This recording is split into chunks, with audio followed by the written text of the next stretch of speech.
flow, 2000, baby. Eden Palms, Monterey Road, I'm a project, baby. Eagles Drive, we was at Oak Grove, barely graduated. We got Tasha, Molly, Bodie, Corbett, they gon' have to hate us. What's going on, everybody? Welcome back to another episode of the New Media Podcast. I'm your host, Ya.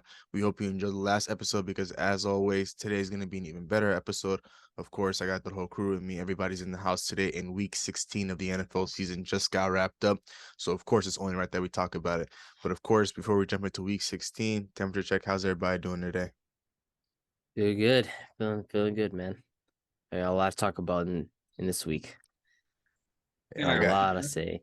But some good games last week, so some interesting games last week, I gotta say, man. But of course, let's go ahead and jump right into it. We'll go ahead and talk about the very first game that kicked off Week 16 on Thursday night. We had the Jacksonville Jaguars go up against the New York Jets. The Jaguars win this one comfortably, 19-3. Zach Wilson once again gets benched. I think his time as a New York Jet is over. Yeah, this one was just the seal on the stamp. This put it together for everybody who had even a little bit of hope for Zach Wilson. It's done after this. I mean, downright terrible. And I understand these were rainy, tough conditions to play in. But, I mean, look at the other side. Trevor Lawrence played great despite the conditions. He toughed it out. And this was like a defensive game for the Jaguars. They did a great job. But going up against Zach Wilson's really not that tough these days. I mean, the guy was just horrible. And I feel like at this point, the Jets realize, it's done. I don't know if we've ever seen something this quick where a quarterback gets drafted this high and a team is ready to give up on him that fast. But, I understand where the Jets are coming from. He's downright terrible. So, I mean, good one for the Jaguars. And, I mean, I'm looking forward to that Week 18 showdown with them and the Titans. I believe they play in Week 18. So, I mean, that's it for Trevor Lawrence right there, man. Can he put him into the playoffs? So I'm excited to see that. Good one for the Jags. Offensively, it wasn't a big production day for them.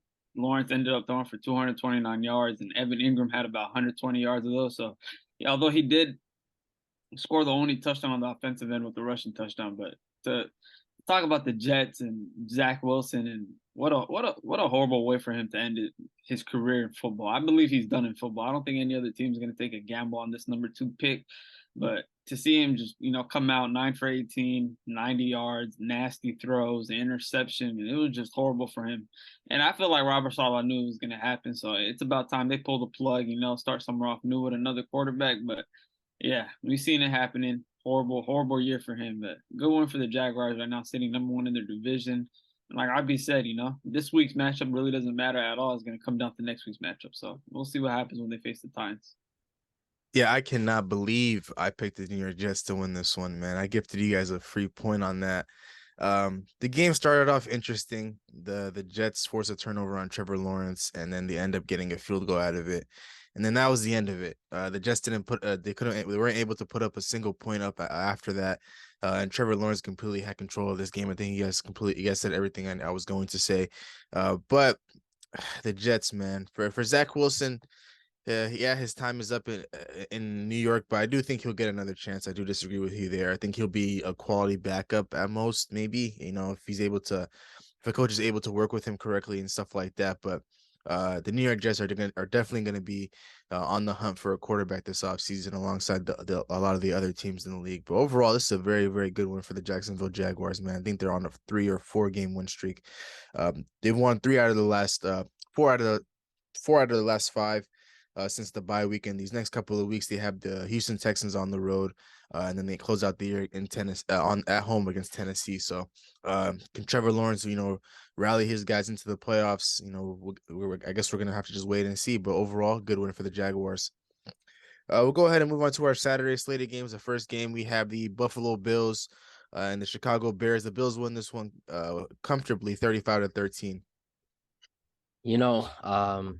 The box score, of course, when you read Josh Allen's stats, you're going to be like, there's no way they won pretty comfortably. But the defense did a phenomenal job on the Chicago Bears. I mean, they did a great job of keeping Justin Fields in the pocket. I mean, 7 carries and 11 yards. I mean, he didn't get much on the ground. And of course, we're not going to expect him to get much in the air. with this offense and this offensive line and these wide receivers. So, the Bills defense was dominant. Josh Allen struggled with some turnovers and whatnot, but they controlled this game for the most part. The Bears were never really going to threaten them like that. So, good win for the Bills, who, continue to churn out wins ever since that loss against Minnesota. They continue to get wins. So, Yeah, good one for the Bills. Although it was a bad passing day for Josh Allen, I felt like the team really dominated on the run game. James Cook got involved. Singletary had a touchdown. Josh Allen had a touchdown. So they had about 260 yards rushing and 3 touchdowns. Although those 2 picks, I always talk about Josh Allen and his turnovers and him piling it up towards the end of the season a lot. It's happening again. So it's against the Bears, not a great offensive team. They defensively they shut down Justin Fields. They control the run game and forced him to make throws to guys like Dante Pettis and no-name receivers on the other side of the ball. So, sitting at 12-3, they got the run game involved and the defense showed up. So, good game from the Bills, great win for them, and we'll see what happens next week. Yeah, this was pretty much a tale of 2 halves for me. The first half, the Chicago Bears, pretty much had control of the game. They were up 10-6. The Bills really couldn't get anything going, and I think those 6 points came off field goals, if I'm correct, or maybe a touchdown. I can go ahead and fact check that in a bit. But in the second half, after they came out of the locker room, the Buffalo Bills knew what they had to do. They came in there and they executed on every single drive, really putting a lot of pressure on the Chicago Bears defense. And then at that point, the Chicago Bears really couldn't put up any points up until the fourth quarter when they put up a field goal. So, the Bills did what they were supposed to do, keeping the Bears defense out on the field for extended drives and gassing them out. And then, of course, ending off every drive with points, 15 points in the third quarter, 14 points in the fourth. So not surprised that they won here, but in the beginning, in the first half, I was a bit worried about, Josh Allen and the Buffalo Bills with the way they were playing. But in the second half, they showed who they really are once again and who they've been since they've lost to my Minnesota Vikings. So overall, it's a good one for the Bills. They got a very, very tough matchup on Monday night against Cincinnati Bengals on the road. So, of course, we'll talk about that in our next episode, but it's going to be a very interesting game. But we'll go ahead and move on to the next game. In negative degree weather, the New Orleans Saints beat the Cleveland Browns 17-10.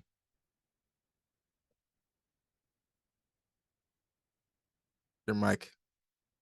if you read Andy Dalton's stats, you'd be like, there's no way this guy had 92 yards and somehow these guys still won. But, on the other side, it's not like Deshaun Watson threw for 300. The guy had a 135 and an interception himself. And it was just a struggle all around for the Browns. And even Nick Chubb, 24 carries, 92 yards, but it was only 3.8 on the ground.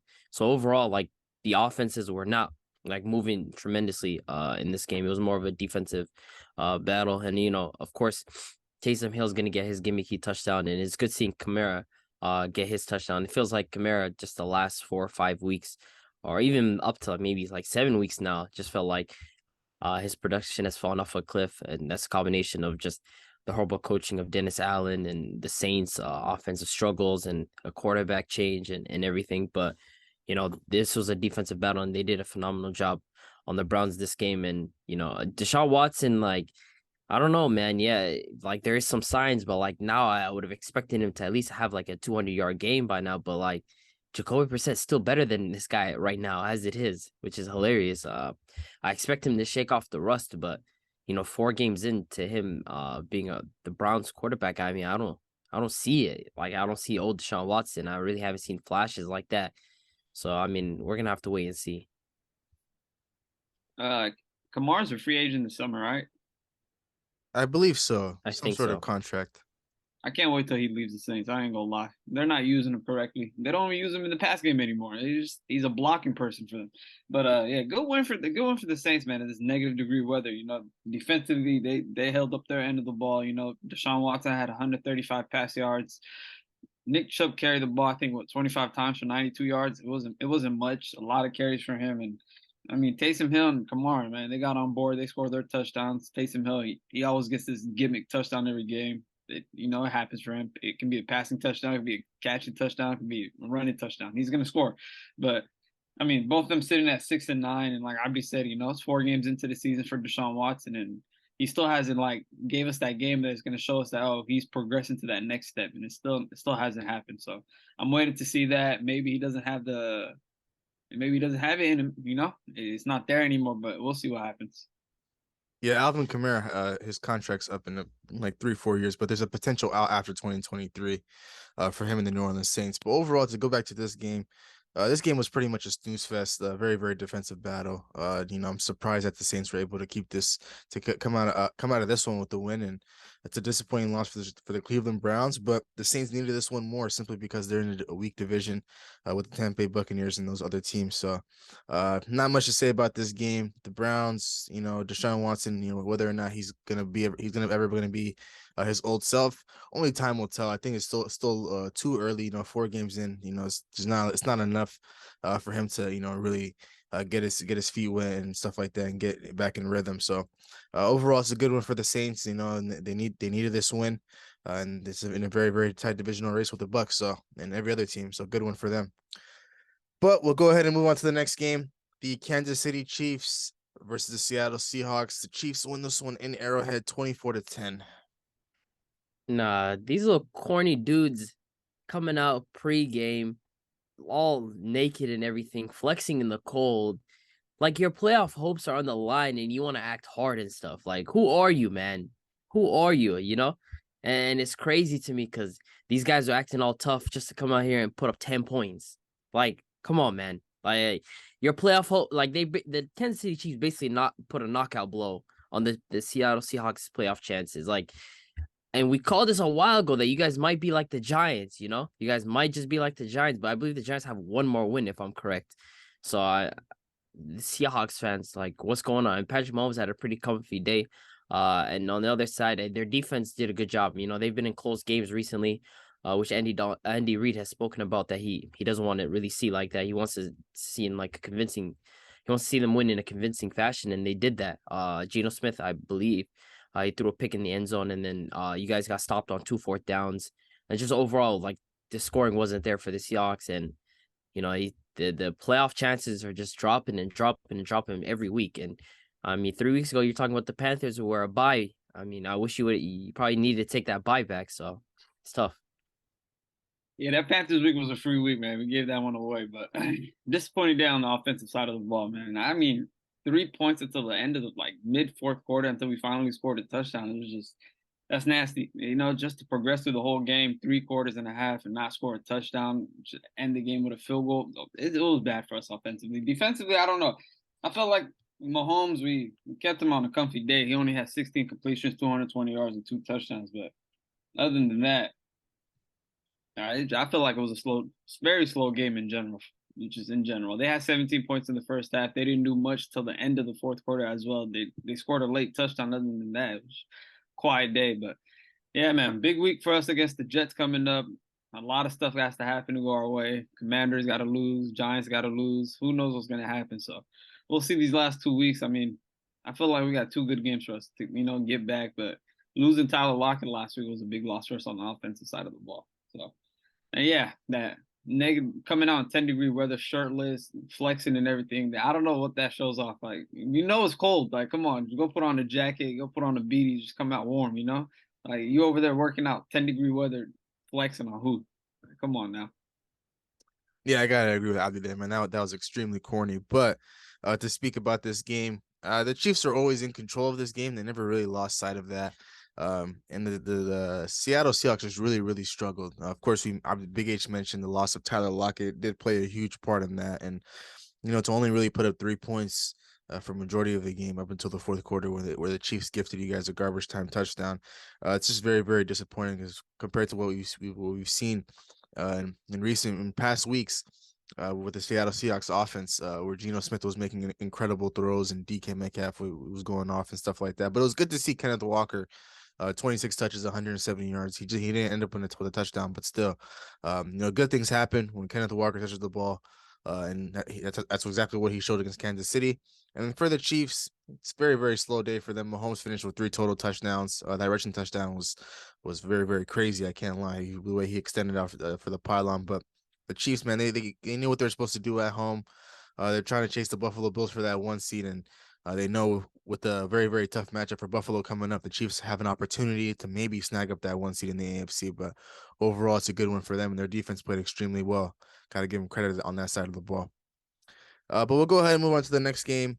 My Minnesota Vikings at home against the New York Giants. We win this one 27-24. I think it was Greg Joseph who walked us off on a 61-yard game-winning field goal.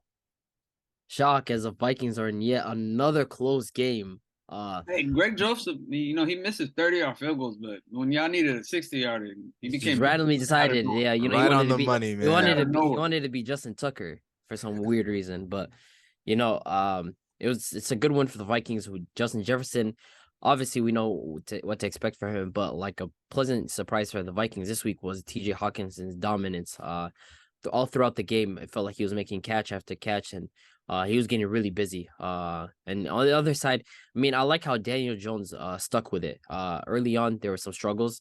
As it felt like this easily could have turned a game where if the Vikings had scored on another drive, they would have like ran away with the game. But they got stopped, and Daniel Jones started marching up the field. Him and Isaiah Hodgins, they continually connect throughout the game, and Daniel Jones was chugging away, and then he had the touchdown drive and the Saquon, and then this, I believe, the 2-point conversion, and then after that, I would have expected, the Giants to get a stop, but who else but Justin Jefferson come up with a huge catch, in field goal range, and then one a little bit outside of field goal range, and then Craig Joseph did his best Justin Tucker impression, and then booted it away. So Vikings again win a close game. They've done an excellent job executing in these close games, but I want to see this. I want to see what happens when they play a team that doesn't allow you to come in these close games and win. Teams that won't allow stuff like this, but good win for them. Man, that just going back to T.J. Hawkinson, I just feel like it's crazy when they traded for him. I did say it's going to be a big addition. He's going to spread the offense out. And to see it yesterday, 2 days ago when they played against the Giants, it was phenomenal. He opens the field up a lot for multiple players like him, KJ Osborne.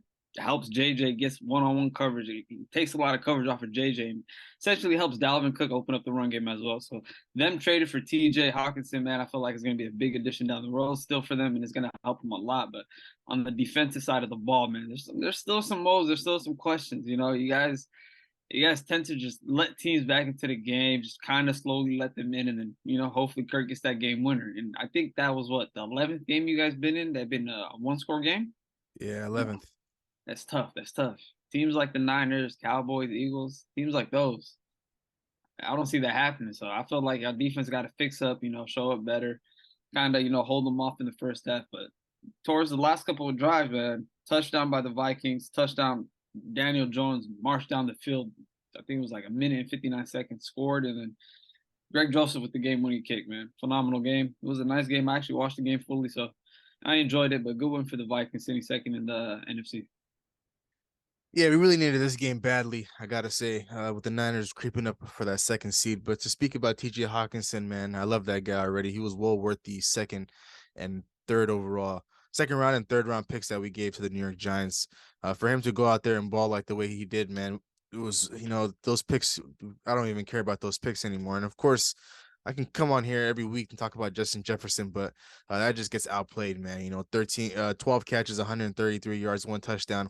I believe he's like maybe 207 yards away from breaking Calvin Johnson's record. And I think he has a great opportunity to do that. And I think he's probably chasing that record to go over 2,000 yards. So, and overall, of course, we're sitting here in another close game. That doesn't surprise me, but it's just the way that we find finding ways to win.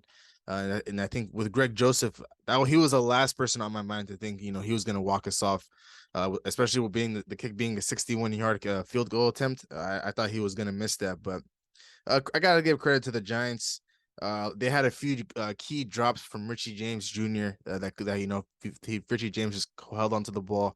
A lot of things could have went their way, and this game could have been very, very different. But for Daniel Jones to really stick with it, even with his Walmart wide receivers, I got to give him credit there, man. So this team, I've been very critical of Daniel Jones throughout his career. But in this spot, I do got to give him credit, and they might have the chance to just make the playoffs with the way the NFC shaping up with teams this week losing.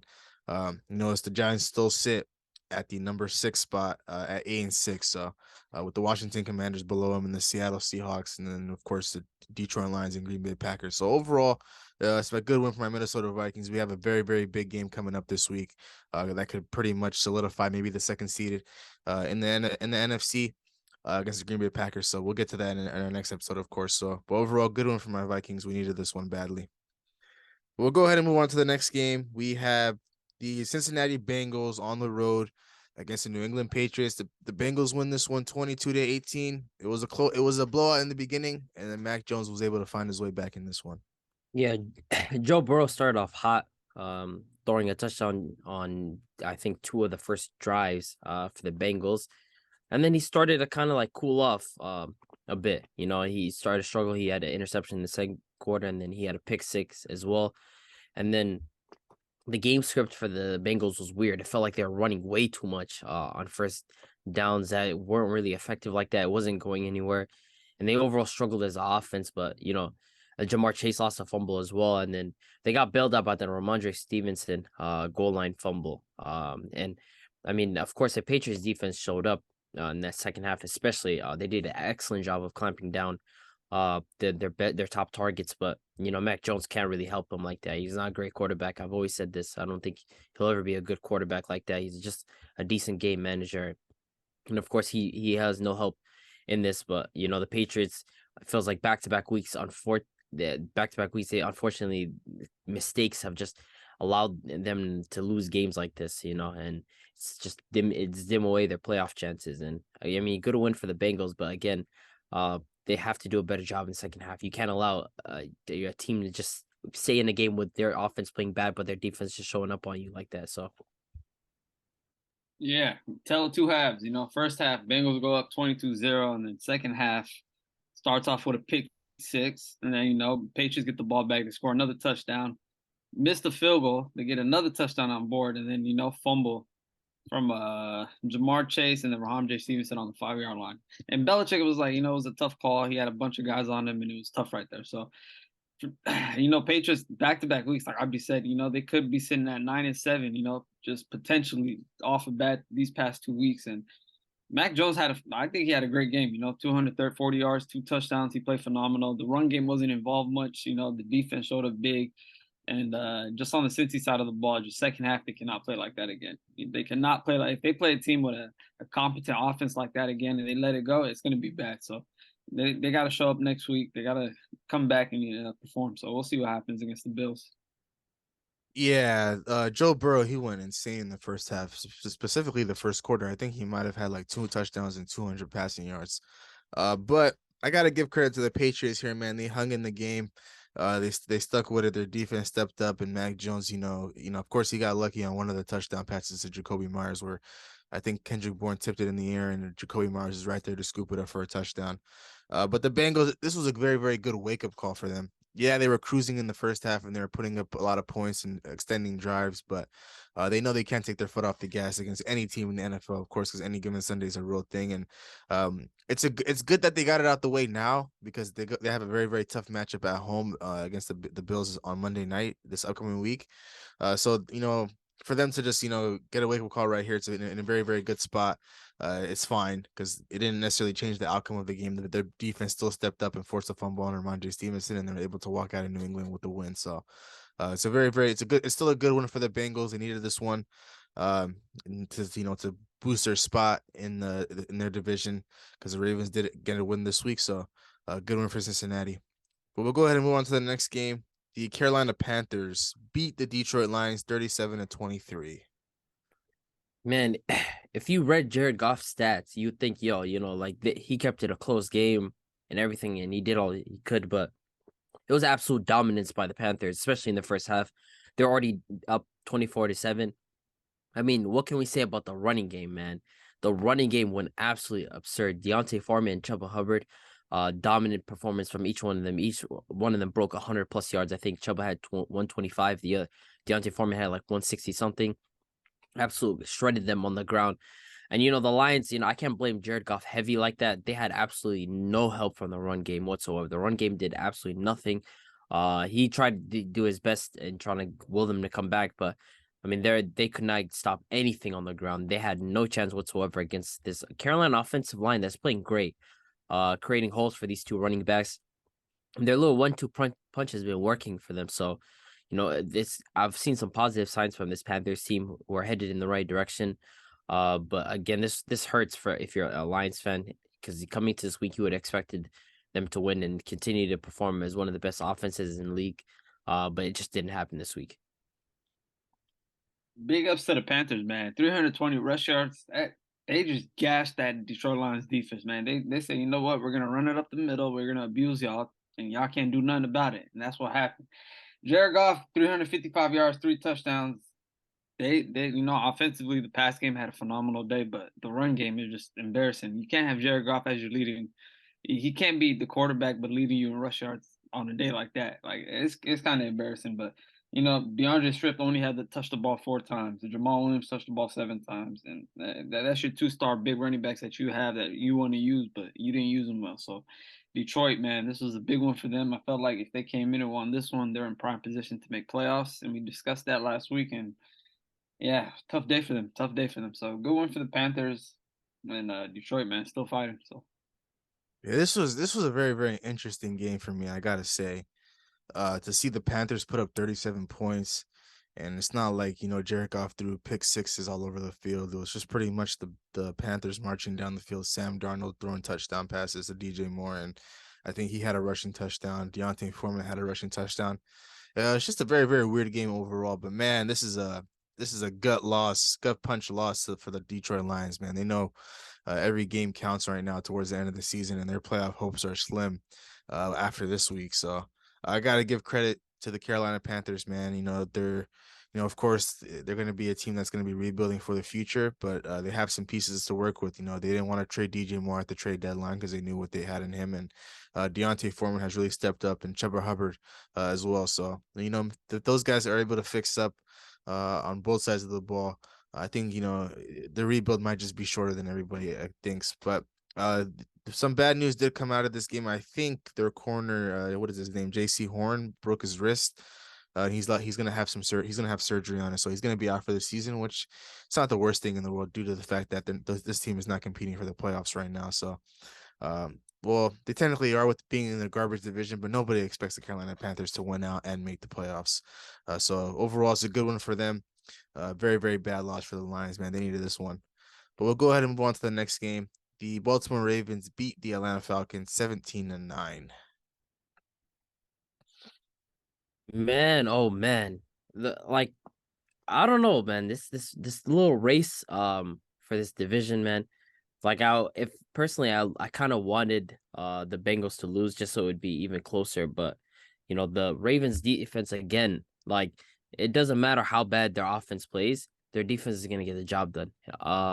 Tyler Huntley, I rate him as a backup quarterback. I think he does great coming in and doing his job, but with this awful offense and this terrible offensive coordinator, and like when was the last time Mark Andrews had a good game? Can you guys recall when was the last time you ever remember Mark Andrews having a good game? I feel like it was probably like week 3 or week 4 or something like that. I think it was the Dolphins week, brother. I think that was the last. I think it was the last time Mark Andrews ever had a good game. It's tough for him. Like it's pretty simple. Just double team Mark Andrews and let everybody else try to cook you. These garbage wide receivers, but on the ground they were busy. Gus Edwards did a great job. Dobbins got 50 yards, and then Desmond Ridder. I did see some positive signs in this game. Drake London, what a nice showing for him. He's played great as well. But of course, we're not gonna expect much from this Falcons team, who are in a rebuild as it is now. But I like what I see out of Tyler Allegri. I think he has more rushing yards than Kenneth Walker. So there's that. This quote unquote offensive rookie of the year that you crowned 4 or 5 weeks ago. I mean, this guy in Atlanta, he got more rushing yards. It's not like Kenneth Walker has missed a huge chunk of games or anything. So, it's a good one for the Ravens. And then I like what I see from the Falcons. They do have some positive signs, and I like to see how Desmond Ridder does going forward. So. Yeah, the Ravens, man, they keep on grinding out wins, and it's 100% that defense. The defense in the run game, it's the pass game's not really much involved. Huntley's in there just to, game manage, not really march down the field, but just to be in there to game manage, just hand off the ball and just make smart plays. And that's what he's been able to do. Although he only threw for 115 yards, which isn't much, but Roquan Smith, Patrick Queen, that defense, bro, they're on fire right now. They're cooking up, and feel like they're the reason right now they're getting these past couple wins. So we'll see what happens with the division, them against the Bengals the last week of the season. But Atlanta just who's the rookie that they have? I don't know his first name. I'm not gonna butcher it, but his last name, Their running back, yeah, Tyler Algier. Tyler Algier, the Huntley kid. They got a nice little offense going, but I don't know about Ritter. I'm not gonna lie. So we'll see what happens with Ritter, but good one for the Ravens, and hopefully Lamar Jackson's back this week. I do need him in my finals for fantasy playoffs. Yeah, this is a very, very good week. It's a very, very good win for the Baltimore Ravens. I'm sorry. With this win against the Atlanta Falcons, they officially clinch a spot in the postseason. So they'll be playing in January. So this is a well needed win for them. Even with their starting quarterback out, and they know Lamar Jackson is going to be healthy, and he's coming back soon. He's right. The return is right around the corner for him. And the Atlanta Falcons, man, it was they put up a little bit of a fight, and they did all they could in this game, but the Ravens just really needed this one more, and they got this one. They got this one for them. So, how the offense looked and stuff like that, I'm not really gonna judge this offense simply because I'm gonna wait until Lamar Jackson's back. But this is something I've expected from this Baltimore Ravens team. This team is gonna struggle to move the ball. If you double team Mark Andrews on every play, with these Walmart wide receivers, it's not really giving Huntley a chance to do anything, and Lamar Jackson as well. So, I've always said, what's the ceiling for this team? Like, what's the expectations for the Baltimore Ravens? Are they trying to win a Super Bowl? Or are they just trying to make the playoffs just to say they made the playoffs? I just don't understand where this franchise is headed, and it's going to be an interesting offseason. And of course, we'll be here to talk about that. But it's the one thing I do want to point out about the Atlanta Falcons is I don't know what the hell happened with Cordell Patterson, man. He was going crazy in the beginning of the season, then he got hurt, but then he came back and still did, decent for himself. But I feel like he's just falling out of the rotation now. Tyler Algier is taking his number one spot. He led the team with 18 rushing attempts and 74 yards on the ground, and Cordell Patterson was right behind him with 8. So I'm not too sure what happened there, but the Atlanta Falcons, they have a lot to rebuild on with Drake London and maybe Desmond Ridder leading the front, but it's going to be an interesting offseason for them. So overall, it's a good one for the Baltimore Ravens. But we'll go ahead and move on to the next game. The Houston Texans beat the Tennessee Titans 19-14.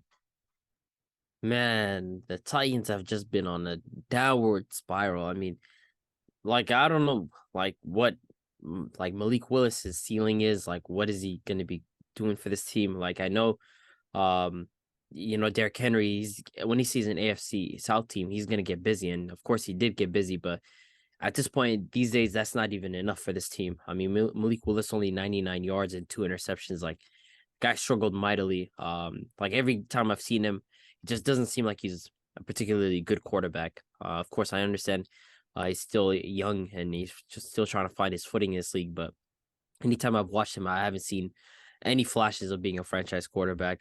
And on the other hand, you have the Texans, who have obviously aren't looking to win games like that, somehow come into this game. Even with a struggling ground game, their defense did enough to keep them in this game. And like, it's just, for the Titans, it's bad signs, because on the other hand, you have the Jaguars, who are red hot, who are continuing to look to make it into the playoffs, and they're trying to take that number one spot in that division. And then on the other hand, you have the Titans, who've just been absolutely struggling as of recently. So, and to lose against a team like the Texans, when you have Derrick Henry giving you big games, that's not a good sign at all. So, yeah, Malik Willis, man, 99 yards passing and 2 interceptions. I was just nasty. It's like you're playing Madden and you're playing against your little brother, and that's his stats. And I don't know if you can bring that to an NFL game. To see that, Derrick Henry had 126 yards, a touchdown, and a fumble. And then offensively, they couldn't get much at all in the pass game. So defensively, they let the Texans cook him. They scored 19 on him.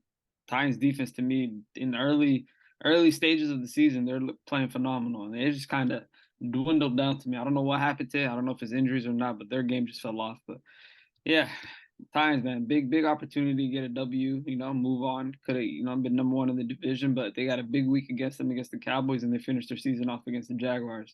And they don't have Tannehill, so I don't think Malik Willis is the guy. We'll see what happens. And Texans, they keep on fighting. I don't know why, but they just keep on fighting every week, so it's funny. This game just doesn't make any sense. I didn't watch a second of it, but when you look at the box score, In our preview episode, we all said the same thing. We knew Derrick Henry was going to gash this team, as he always does. That's exactly what he did. 126 yards and a touchdown. Of course, we were expecting 200, but we'll take 126 and a touchdown. And so Houston Texans, hopefully that should be enough for you to win that game. But when you look at Malik Willis, he still hasn't cracked over 100 passing yards in this league. 0 passing touchdowns, 2 interceptions.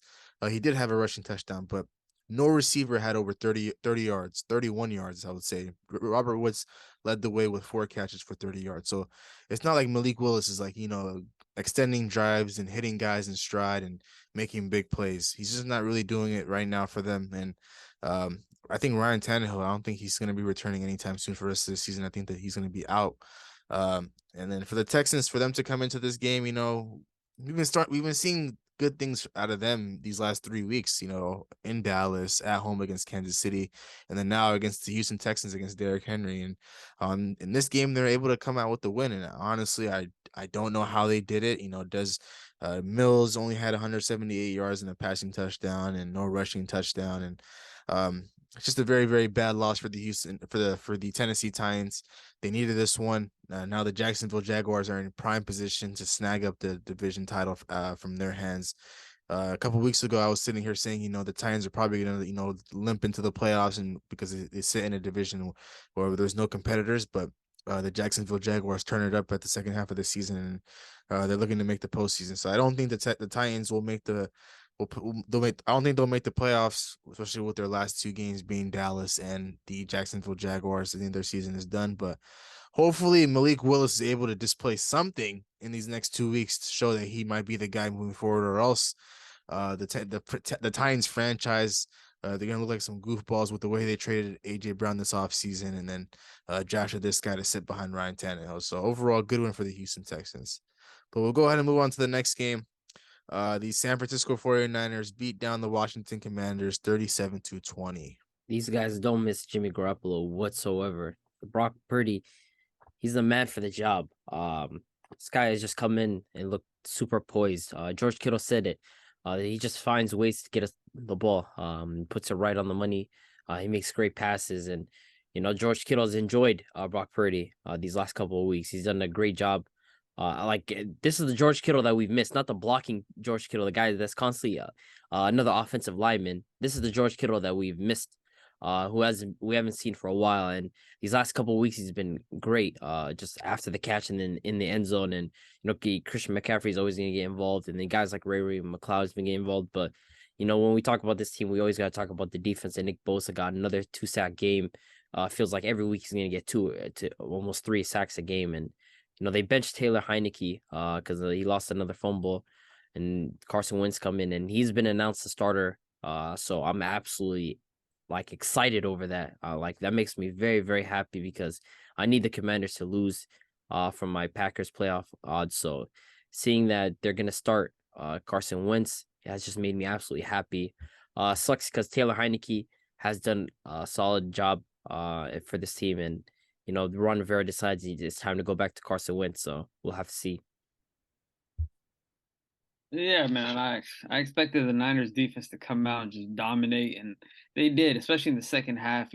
Fumble on Heineke, they come down, score, and then next drive get an interception on Heineke, and that's when he got pulled. So the Niners defense just looked very stout, fantastic, like they did all year long. And the offense, like Abby said, Kittle, they're using Kittle as a receiving tight end now, and you can see how he's opened up the game for them in a lot of ways. They're not keeping him on the line, they're not using him to block, and they're not keeping him in the backfield.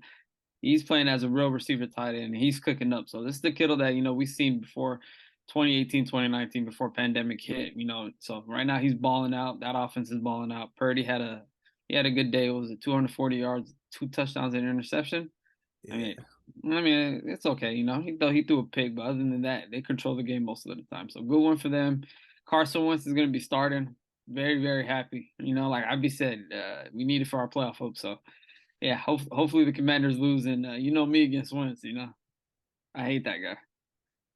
Yeah, I feel bad for the Washington Commanders because whatever playoff hopes they had now have been shattered. It's pretty much slim to none.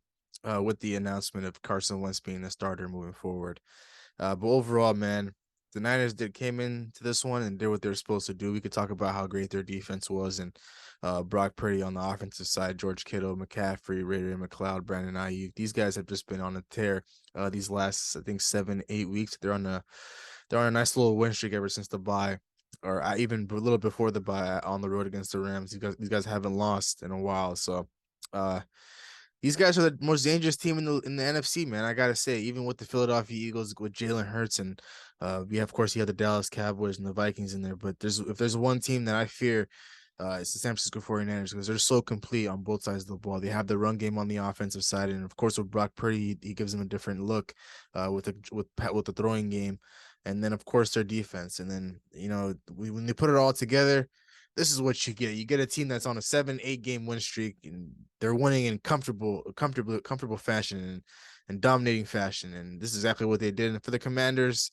they had them in the first half. The first half ended 7-7, and the second half really just they let the game slip out of their hands, and the Niners capitalized on it. So overall, good one for the Niners. They needed this one. They know they're chasing us for that second seed in the NFC, and I'm scared because if we slip up once, these guys are going to take that number 2 seed, and we need that because I don't want to go to San Francisco again to play these guys and come January. So we need to lock up that second seed. But overall, good one for the Niners. But we'll move on to the next game. The Dallas Cowboys win at home against the Philadelphia Eagles, 40-34. For it being a divisional game, I didn't expect it to be this much high scoring though. Gardner Minshew is not a bad backup whatsoever. We spoke about this coming into this episode. The guy is a decent backup. He's solid enough to come in, but you can obviously see there were signs that there was a clear downgrade with those 2 interceptions. The second one wasn't an awful throw, but you can see that there's a downgrade. And of course, I don't know what it is with quarterbacks in this system, but there's a rushing touchdown always available for them. And, he got one. But Devontae Smith, what a dominant performance. This guy's one of those wide receivers. I kind of compared it to like a Stephon Diggs, where if this guy went to his own team, he'd be an absolutely amazing wide receiver 1. He's just that good of a wide receiver, one of the best college wide receivers we've ever seen. And this guy's been great as a wide receiver 2. And of course, AJ Brown got busy as well with 100 yards. But on the other hand, you had CeeDee Lamb, who was no slouch whatsoever himself, and he's having a great year. Dak, after that first interception as well, that got returned for a touchdown, he had Dalton Schultz open and could have made that play, but he didn't. But after that, he led them to 2 touchdowns on the next drive. And, if there's one person I want to call out in this game, is Miles Sanders. I appreciate you for ending my fantasy chances. If you had given me more than 6 points, I would have had a chance. But that's 2 weeks in a row you gave me 6. So that's my fault for even trusting you. But outside of that, I was surprised that this was such a close game, even with Gardner Minshew starting in a divisional game. But, the Cowboys should feel good. But at the same time, what if Jalen Hurts had been playing this game? What would be the outcome? So I'd love to see that, but good one for the Cowboys. Yeah, I feel like, the difference in this game was the 4 turnovers that the Eagles had. The 2 fumbles, 2 interceptions. I mean, the last one of Quez Watkins, he just got outright muscled. He just got stripped for that interception. He had no chance. So I don't really blame Gardner Minshew, but like we said, Gardner Minshew is not a bad backup quarterback. 355 yards, 2 pass touchdowns, and a rushing touchdown. And Cowboys defense, generated 4 turnovers. Dak played a phenomenal game, and CeeDee Lamb showed up big time. 10 catches, 122 yards, and 2 touchdowns. He balled out on that offensive side of the ball. And like I said, man, I do believe it will be different with Jalen Hurts playing. I don't believe they're gonna have 4 turnovers like that. And I feel like the Cowboys they played a good game, regardless of Jalen Hurts or Gardner Minshew in the game. I feel like they played a great game. So it was a good one for the Cowboys. Sitting right behind the Vikings for that number 2 seed as well. So you got a couple teams on your head, they're following. Yeah, they can't get that number 2 seed though. They're the Eagles. The Eagles are the division winners. But to speak about this game, this is a very, very good one for the Cowboys. But this is a very, very good one for the Cowboys. But at the same time, it's kind of disappointing because a team without their starting quarterback, we know how good the Eagles are with Jalen Hurts. And for them to lose their quarterback in the biggest week of the season, going on the road playing their division rivals, the Cowboys were supposed to come in this game and win this game pretty comfortably. Where Dak Prescott's maybe sitting the entire fourth quarter or a half of it, but that wasn't the case. He started off the game rough. I got to give him credit, but he was able to rally back and have a great game for himself. But you know, this defense, man, to allow 34, to allow like what 8 points or whatever it was outside of the pick six, it's just very, very disappointing, man. You know, I thought the Cowboys defense was better than this. You know, and of course, they haven't really shown that these last couple of weeks. But overall, we'll go ahead and call it a good one for them. And but it just raises a lot of questions about who they are on that side of the ball and who they are as a team in general. If you're, you know, going into a game against Gardner Minshew as a starting quarterback for the Eagles, and you only won this game by 6.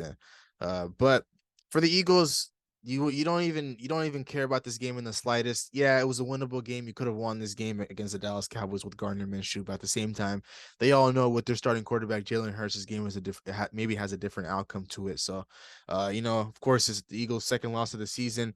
Nothing to really, you know, write home about for them. It's just like, you know, pack it up and we'll go ahead and move on to next week against the New Orleans Saints, and hopefully, Jalen Hurts will be ready to go in that one. But they were saying coming into this game, if the Eagles were to lose to the Dallas Cowboys, Jalen Hurts would be activated for the next game against the New Orleans Saints. So we'll go ahead and, of course, we'll keep tabs on that. But overall, good one for Dallas. But we'll go ahead and move on to the next game. The Las Vegas Raiders versus the Pittsburgh Steelers. The Steelers won this one 13-10. George Pickens game-winning touchdown. What is left of the Derek Carr era? What are we gonna do with this guy, Derek Carr, man? This game was an absolute struggle for him. Through 3 interceptions, 174 yards, man. Coming into the season, like, we had expectations for this Raiders team, and they've fallen so short of it. I mean, like, Devontae Adams has to be regretting his decision right now, because if he's with the Green Bay Packers right now, we're potentially already in the playoffs. But you know, he decided to go play with this guy, his best friend, his college teammate, and look where it's gotten them. This team, like, Devontae doesn't touch the ball at all whatsoever. You know, Josh Jacobs also struggled in this game. The Steelers defense held out, and Kenny Pickett outplayed Derek Carr, which we would never have said, but that's crazy he did. I mean, just a struggle for him all around. And you know, Steelers defense is keeping them in these games. Like, their defense, but Kenny Pickett also did a great job. And you know, I think we just got word that Derek Carr is benched for this upcoming week, so we're definitely going to be talking about that in our preview. But like, I don't blame McDaniels, who ironically also should be gone after this season. Just a terrible coach. So, you know, it sucks for the Raiders, who we had coming into the season, going to playoffs, and downright disappointments, man. It's starting with Derek Carr. Not me. Don't say we. I had him. Don't say we. I never trusted Derek Carr. I had him going to playoffs, man. Okay, you didn't expect him to be this bad. I did expect him to have at least 7 wins. 7 is where they're projected at, basically 7 or 8. I mean, I had them at like 9 wins, to be honest. To be honest, though, this 7 wins though is kind of nasty. You know, there's a couple more. They should have a couple more wins. To be fair, they should. But yeah, that Saturday night game, bro, it was just disgusting outings from Carr, man. 170 yards, 3 interceptions. They scored. I don't think did. They score second half? I don't. No, they did not. Know. They did not score in the second half. They did not. They scored a touchdown in the first quarter, and after that, they got a field goal. And other than that, it was a very, very quiet offensive game for them. And that's mainly due to the Steelers' defensive side. I feel like they've been playing phenomenally well these last 4.5, 5 weeks for them. You know, they've been showing up, they've been balling, they've been hooping, and Kenny Pickett had a good day. So, you know, it was good to see Kenny Pickett, George Pickens link up in that for the game-winning touchdown. That's been a good duo to see. And Steelers, man, I don't know. I mean, they're still fighting for a playoff chance. You know, it's possible. They're only a game behind Miami, so we'll see what happens. We'll see how they end their season. Man, the Raiders, man, Derek Carr. I'm very glad to hear that news. Very glad. It should have been done at the beginning of the season, but it happened finally. Man, you are Derek Carr's biggest hater. But to speak about this game, man, this game was ugly from start to finish.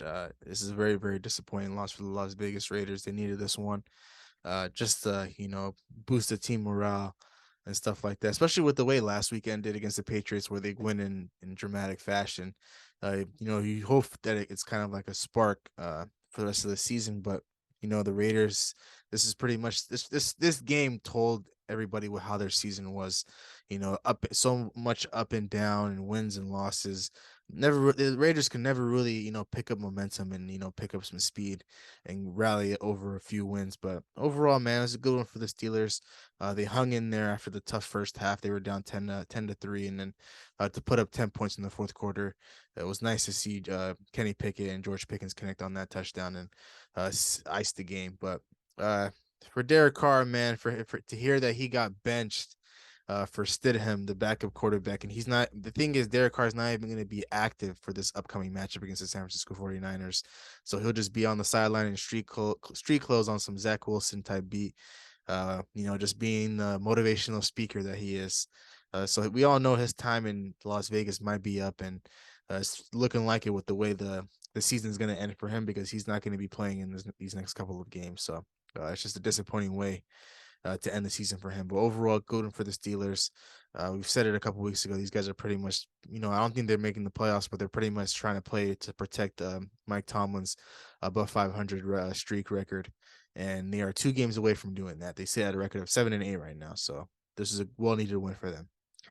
But we'll go ahead and move on to the next game. I think that wrapped up our Saturday slate of games. And of course, we have our Sunday slate of games. We have a little 3-piece for you guys. And we have the Green Bay Packers on the road against the Miami Dolphins. They come back and win this one 26-20. Man, oh man. What a tale of two halves.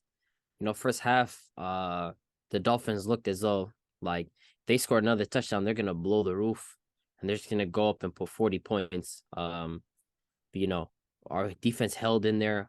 We kept it close in the first half. We got a little field goal towards the end in the first half, and after that, the real Tua showed up. The real Tua Tagovailoa that we've been talking about, or that at least I have been talking about coming into this season, the guy that I've never been a believer in, and I don't think anybody should be after what they saw in that second half. Just absolutely horrific showing from Tua this week. I mean, to go in the second half and basically put up 90 yards, or I'll even be generous, say 100 yards and about 3 interceptions is like, what the hell? What's with Tyreek Hill and Jalen Waddle? Like, that's not possible. I don't understand. Like, you cannot give like this guy those 2 weapons and expect, like, the Dolphins record should be way better. And I understand he has missed a couple of games, but still, like, there's no reason why you should be given these weapons and be on a 4-game losing streak. And you come in against a struggling defense like the Green Bay Packers that we have been playing terrible all year long, and just throw that many picks. Like, it just doesn't sit right with me. But on the offensive end, Aaron Rodgers, he looked nice in that second half. Very, very efficient. And I feel like this is a different Aaron Rodgers than previous years. It seems like he's taking a lot more risk. The interception was just a bad miscommunication between him and Lazard. Lazard wasn't looking at the ball, and Aaron Rodgers kind of overthrew it, but Lazard got pushed. Arguably could have been a PI, but outside of that, I mean, Aaron Rodgers played great in that second half, just picked apart that Dolphins defense, and we just kept in there, and then our defense did a good job holding them out. So, I'm happy about this result. I'm more happy about how it showed who Tua is as a quarterback. Like, I feel like I've been preaching about this for so long, and for now, like, it's just shown this is what Tua is as a quarterback. Sure, he can be solid, but he's never going to be more than what Dolphins think he is. So, that is it for the social media quarterback. So, Man, entering the fourth quarter, the Dolphins had 3 drives. First drive, pick. Second drive, pick. Third drive, pick. The quarter started out 20-20. He had a chance to just ease in, relax. He could go win the game a couple times, but every time he touched the ball, that next drive is a pick. It's a pick, and it's a pick. But to me, I felt like offensively, the Packers, it wasn't a really good offensive day for them. I don't know. I felt like y'all left food on the table more. There's a whole lot of field goals from y'all, except that run touchdown from Dillon and that pass touchdown from Rodgers. Other than that, I feel like it was a very, very slow day offensively. But your defense in the fourth quarter really picked it up, though. Picked it up big time, especially forcing those turnovers 3 times in a row. And all those turnovers accounted for points for you guys. So, coming back down, slow start for the first half, and coming back down and winning the game. It's a good one for the Packers, keeping your playoff hopeful lives. And to turn the ball over, like, we know what type of player he is. Mike McDaniels is babying this guy. If he cannot pass the ball through the middle, he cannot. Other than that, like, if he throws the ball outside the hash, it's impossible for him to complete the ball.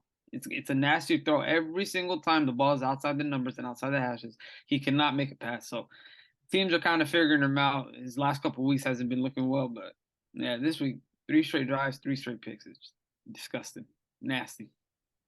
No, you guys are some bullies, man. You guys know exactly what happened with Tua. He suffered a concussion in the second quarter. Yeah, man. There it is. There it is. I knew it was coming, man. Come on. I don't want to man. hear that. I don't want to hear that. He suffered a concussion. How No. does somebody You go from come playing nah, that but well? you come after the game 6 hours later talk about, oh yeah, Tua's going to concussion protocol. Like, where's all this? Get out of here, man. I gotta hear this. We all know the Miami Dolphins haven't been good with the concussions, this entire Nah. season with him. But Yeah, man. let me just go ahead and speak my piece about this game. It was pretty much in control for the Miami Dolphins in the first half. Everything was hitting, working well for them. Their defense stepped up, and going into halftime, it was 20-17, I believe. But the scoreboard didn't necessarily tell the 20-13. I'm sorry, but the scoreboard didn't necessarily tell the full story about how the game was going in the first half. The Miami Dolphins were in full control. Started off with Tua connecting with Jalen Waddle on that maybe 60-70 yard touchdown, and then Aaron Rodgers not necessarily converting on a couple of 4th downs and stuff like that. But after Tua suffered that concussion in the second quarter, everything just went downhill for them. In the third quarter they weren't able to put up points, and in the fourth quarter I saw all 3 of those interceptions. And they all look bad, all look terrible. Some of the passes were literally being gifted to the DBs for the Green Bay Packers. I think Jair Alexander got a free one, and then the very last one was just a head scratcher, man. Like Tyreek Hill is wide open, and then he tries to go in a different direction to Gesicki, and Gesicki doesn't even have an opportunity to make a play on the ball, and that's just an interception on that side. And the Miami Dolphins, man, overall, regardless whether or not Tua suffered a concussion mid-game and whatever, right now they're sitting on a 4-game losing streak, and these last 2 weeks, they're very, very big weeks for them, man. They have to go on the road without Tua because he's been ruled out, of course. Now, so Teddy Bridgewater is going into New England on the road, and he has to win a game there. And then I don't think Tua will be back for the Jets game at home to close out the season. So, these last 2 weeks without your starting quarterback, and you're already on a 4-game losing streak, the Miami Dolphins might just miss the playoffs. And with the way that their season started, and how Tua was out with the concussion to begin the season, and after the Cincinnati game, and then for him to come back against Pittsburgh and reel off a little win streak, everything's just been downhill for them. So these last 2 weeks are big for them. And then for this Green Bay Packers team, I got nothing nice to say about these guys, man. These guys, it's like the league wants these guys to make the playoffs so bad that they're flipping the script for them in their favor every game. But it's all good because this week they have us on their home turf. So we had this little divisional game, and it's nothing better for my Minnesota Vikings to end the Green Bay Packers playoff hopes on their home turf. So this little win streak that the Packers are on, this little 3-game win streak, Chicago, the Rams, the Miami Dolphins. Yeah, it's cute, man. But now they have to run into a legit team. And we smoked them in the first week. Wait, Tua wasn't legit for you? He had suffered a concussion though, so he was legit in the first half. All right, there it is, man. And then in the second half, it kind of just fell out of sorts for them. So, but the Green Bay Packers, man, they're playing some good football right now these past 3 weeks. But I'm not going to give them too much credit in this spot. This week will show who they really are as a team. If they're able to beat us, then they have all the right in the world to make the playoffs. Whoever's that 7th seed, just move out the way. The Packers should make the playoffs, but I don't think they'll be good enough to win at home against us. But we'll talk about that in our next episode. But overall, I guess we're calling it a good one for the Packers. Their playoff hopes are alive and well. And for the Miami Dolphins, man, they have to look in the mirror and see if Teddy Bridgewater is going to be the guy to reel him into the playoffs. And will we see Tua back in a Miami Dolphins uniform at some point in the season, or even in the playoffs if they make it? I don't know, man. I don't think so, to be honest. But we'll go ahead and move on to the next game. This game was a blowout. The Los Angeles Rams blow out the Denver Broncos 51-14. Nathaniel Hackett is out as head coach for the Denver Broncos. They fired him after the game, and Russell Wilson is still going to be the starter moving forward.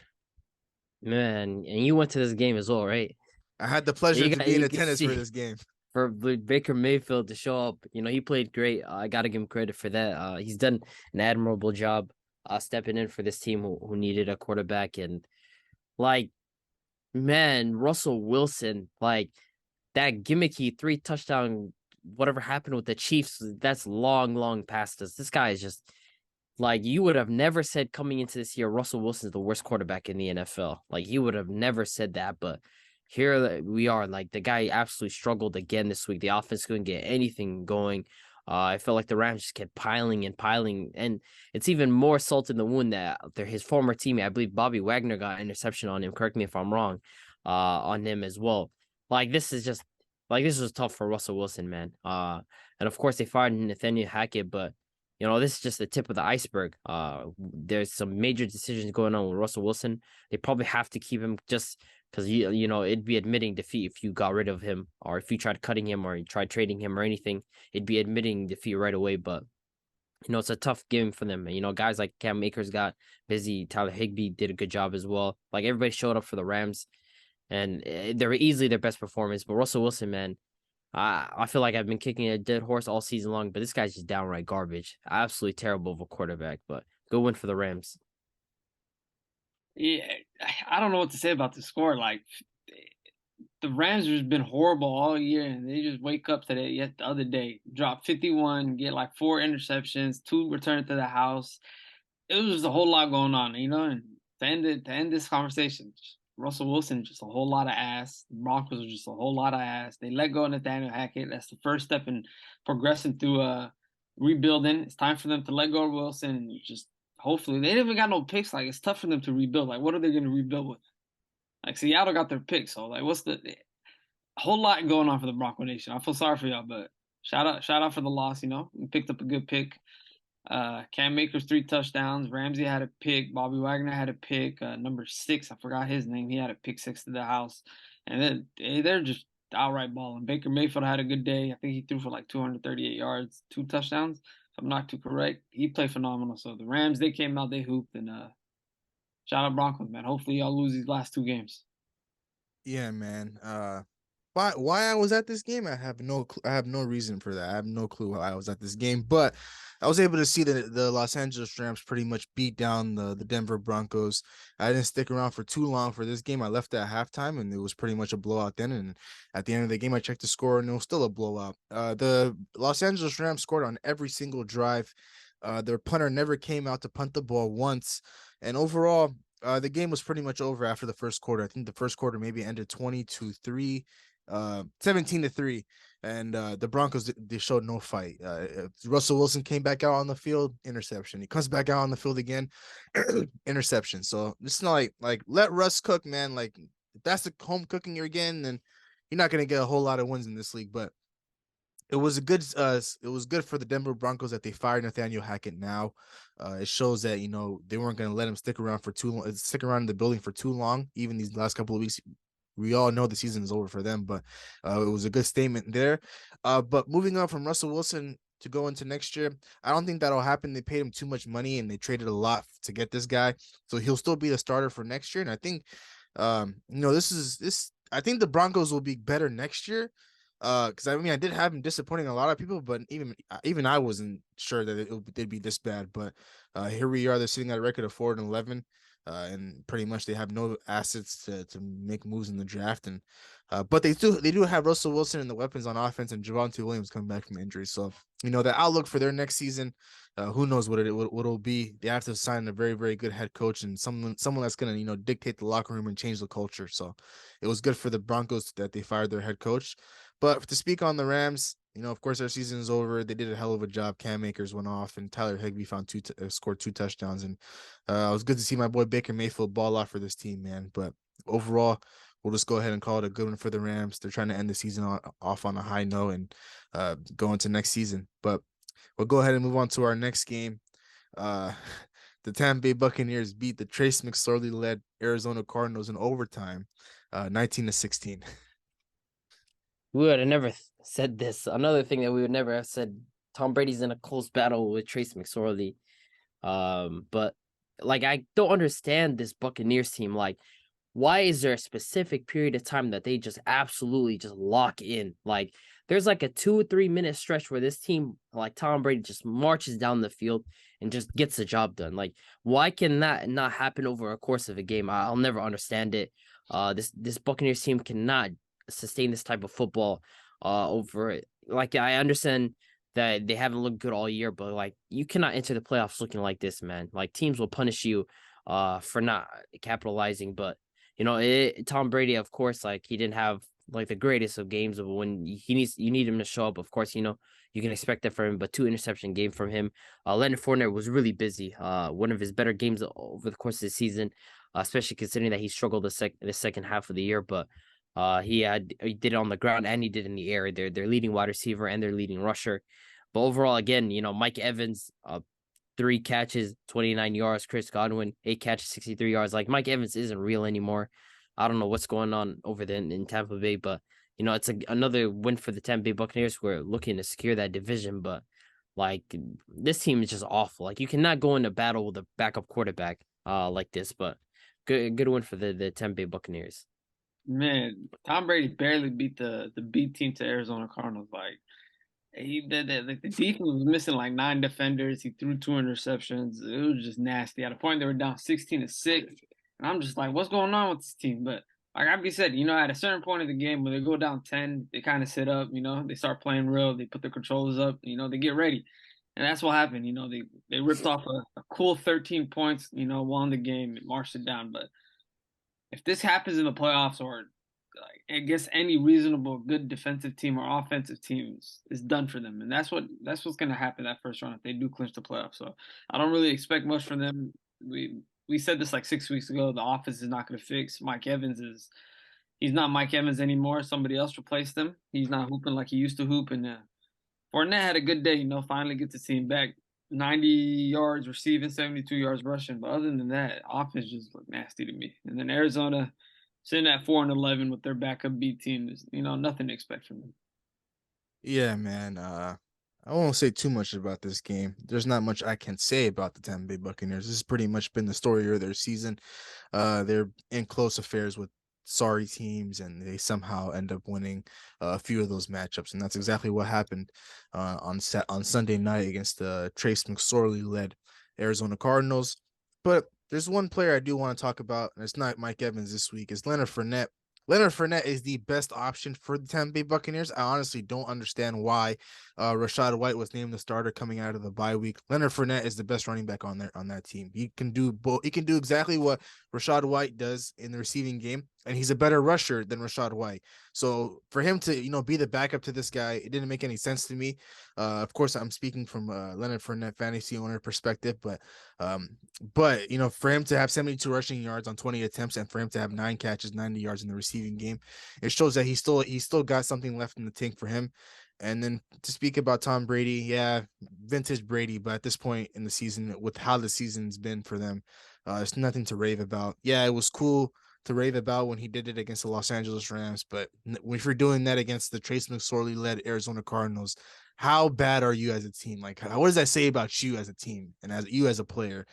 But overall, it's a win for the Tampa Bay Buccaneers. They needed this one to secure their playoffs hopes going into these last couple of weeks in the season. But, we all know what this team is about come playoff time. They're not going to be doing much. So overall, it's a win for the Bucs.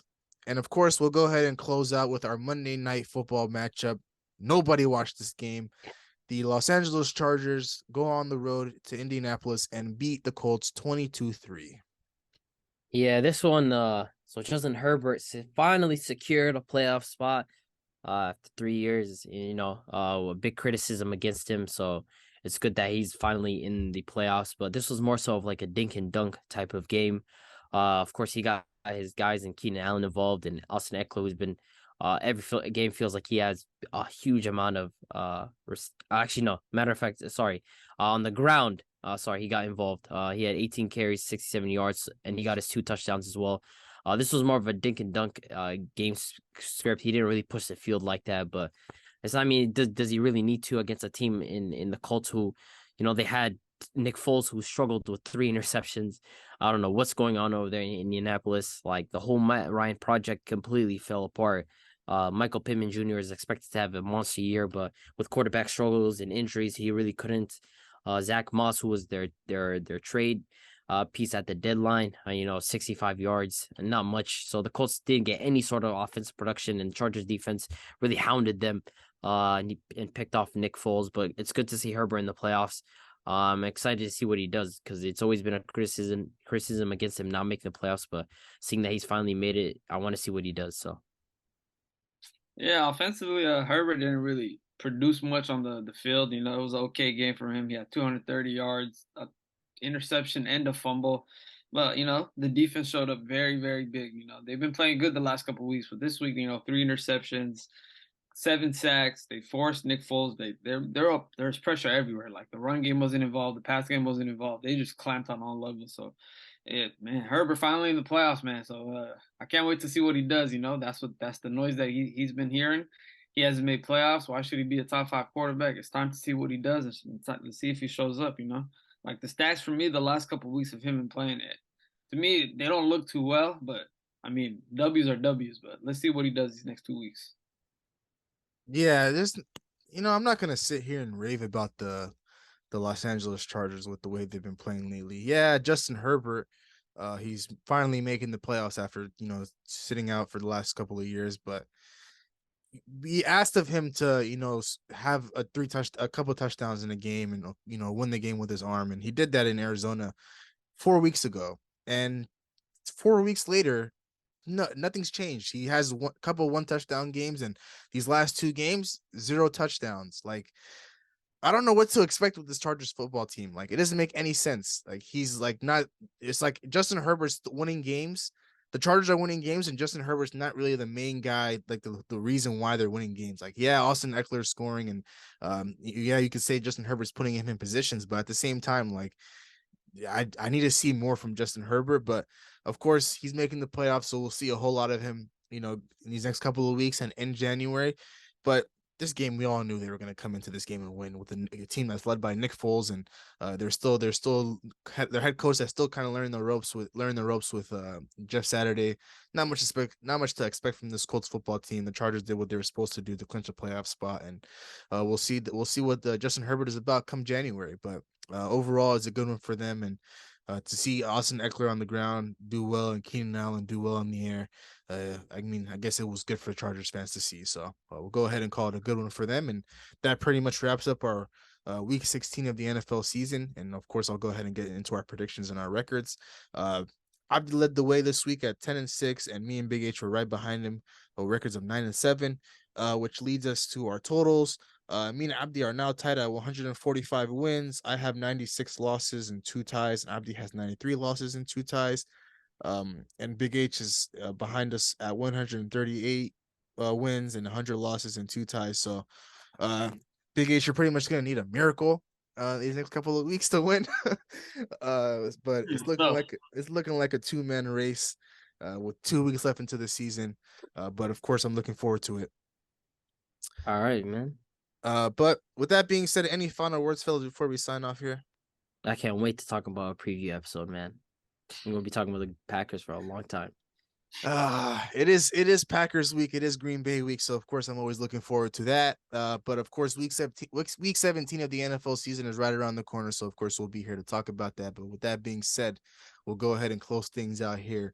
Thank you so much for tuning in to today's episode. We greatly appreciate your love and support. We really appreciate it if you like, commented, and subscribe to our YouTube channel at New Media Podcast. For those of you that are watching us on YouTube, all of our social media handles will be in the beginning of this video. And if you're listening to us on Apple and Spotify, if you go to our Instagram page at New Media Podcast, you'll be able to navigate yourself to all of our social media handles there. So once again, thank you so much for tuning in to today's episode. And of course, we'll see you guys in the next one. Peace. Record a new hit, then we making us a film. Wouldn't sign a deal if I got a couple mil. Been in the lab, now they throwing out deals. Me and now Lake, now that's overkill.